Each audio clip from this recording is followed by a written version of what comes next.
Batman, on my level, you could be the greatest individual in football history. I am back with another video, and what better way to carry on the Euros hype than my 5 under 23 players that I think are going to shine this Euros. And I'm not talking about the Kylian Mbappe's, the João Felixes, the De Ligt. We already know they're ballers. And I'm going to put aside the Premier League players. We know how good Kai Havertz is, Champions League winner now. We know how good Phil Foden is, but do you know how good Nuno Mendes is from Sporting Lisbon? The left wing back, the Portuguese man, has had an excellent season, winning the league under Ruben Amorim. He's the Sporting Lisbon side that conceded just 20 goals in 34 games, and he was a vital part of that. Starting 29 of those 34 games, playing over 2,400 minutes, which is very, very impressive for an 18-year-old. And you can see straight away he's been linked with the likes of Barca, Manchester City. He's been linked with Manchester United in the past, so you could already see the talent is there in him. And when you watch him play, his biggest attribute for me is his ball progression in the transitional phase. Completes 1.7 take-ons per 90, which is very, very high. And you can see that when he was growing up, he was actually a former winger. And you can see that with the way he plays. And one of his biggest, the things that makes him different from every other fullback, wingback that I've seen, is that he comes inside the opposition fullback quite a lot, which you don't really normally associate with fullback. They're normally bombing on down the left-hand side, which is very, very good. And you look at Nuno Mendes' average position right now, look how high he gets down the left-hand side, which is an absolute joke. Going forward, brilliant. 5.1 crosses per 90, which is very, very high. And you can see from what his former coach has had to say, he's very strong in one-against-ones, has an excellent crossing ability, and he's very easy for him to throw the opposition off balance. The excellent crossing ability thing. Remember the Ronaldo goal that was ruled out for offside against Serbia? I know it wasn't a cross, but who played that diagonal? It was Nuno Mendes. See, you could already see the talent. Why do I think he'll start for Portugal? The last game against Israel, it looked like it was Portugal's full-strength team. The likes of Ronaldo, Jota, and Bruno Fernandes played. So hopefully he has a very good chance of starting. And he impressed that game. Technically, very, very good. Going up and down, very, very good. So hopefully he will start. And even the game before that against Spain, he came on for the final 10 minutes and Rafa Guerreiro came off. And Rafa Guerreiro, let's be honest, defensively he's still a bit suspect.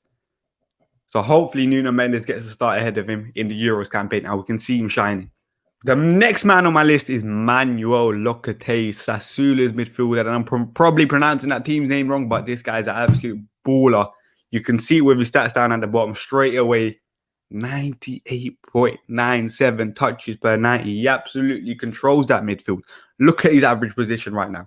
He is everywhere.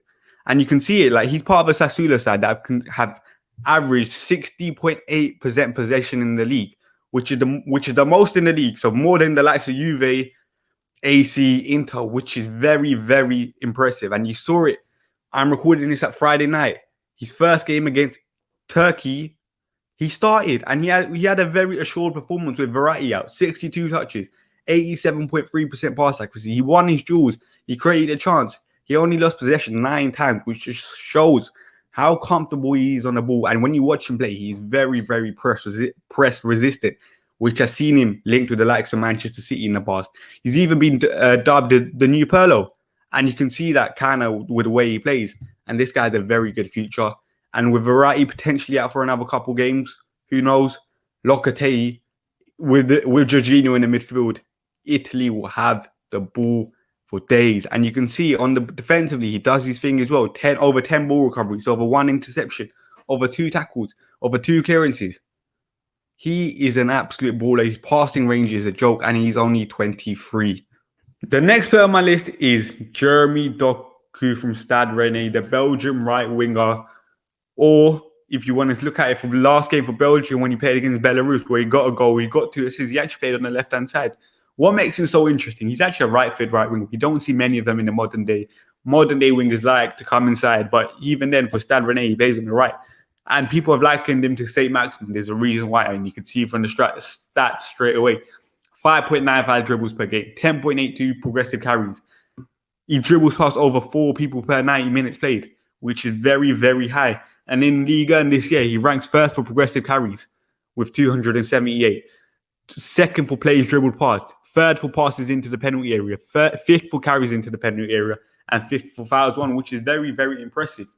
Do I think he'll be an instant starter for Belgium this tournament? The answer is no. They're going to have Yannick Carrasco, Dries Mertens, either side of Romelu Lukaku. But off the bench, with his direct running, his decision-making still needs to...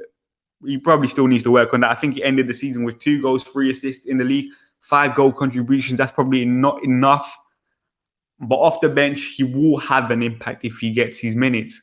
The next man on my list is Sweden's very own Alexander Isak. The 21-year-old striker from Real Sociedad had a very, very good campaign. And he needed this campaign for me because he's a former player that played for Borussia Dortmund. He didn't really go well at Borussia Dortmund. He was loaned out to Eredivisie side Willen. At that time, to be fair, he done decently well there. He was the first foreign player to score 12 goals in his first 12 games and helped them reach the first cup final in over 10 years. But this year, he took it to another level, scoring 17 goals, which was the 6th most in the Liga.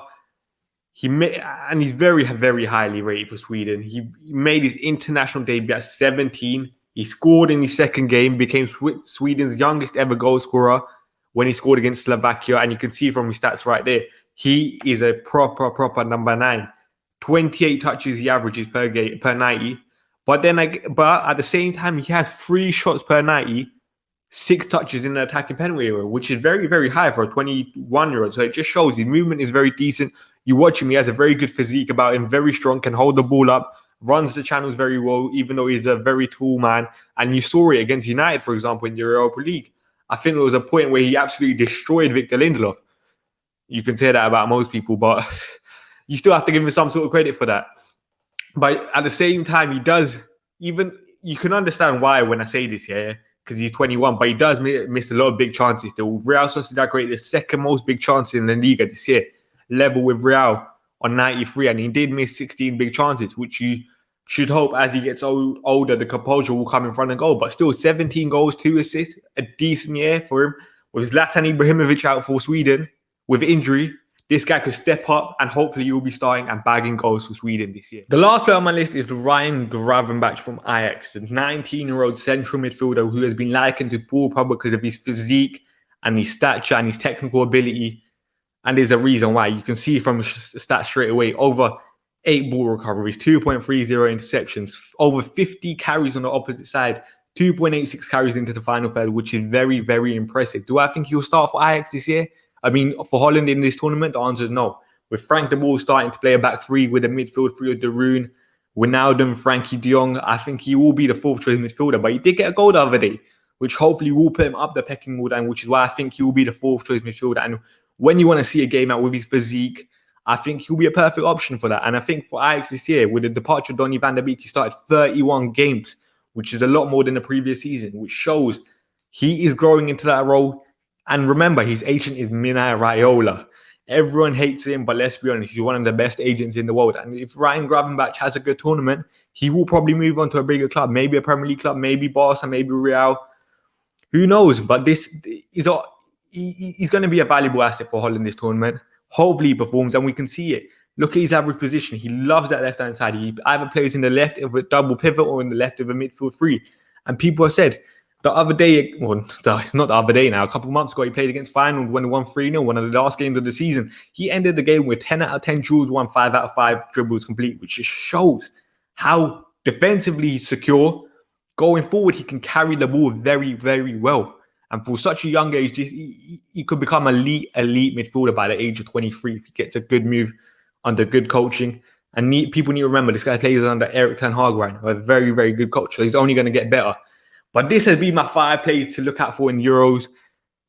Euro 2020, even though it's 2021. I don't know why they didn't change it for marketing reasons, probably. But yeah, that's my 5. Thank you for watching. Tell me your 5. Because I know there's plenty of players I've left out. But these are the 5 I think will probably have the best chance of making the biggest impact for their side. Thank you very much.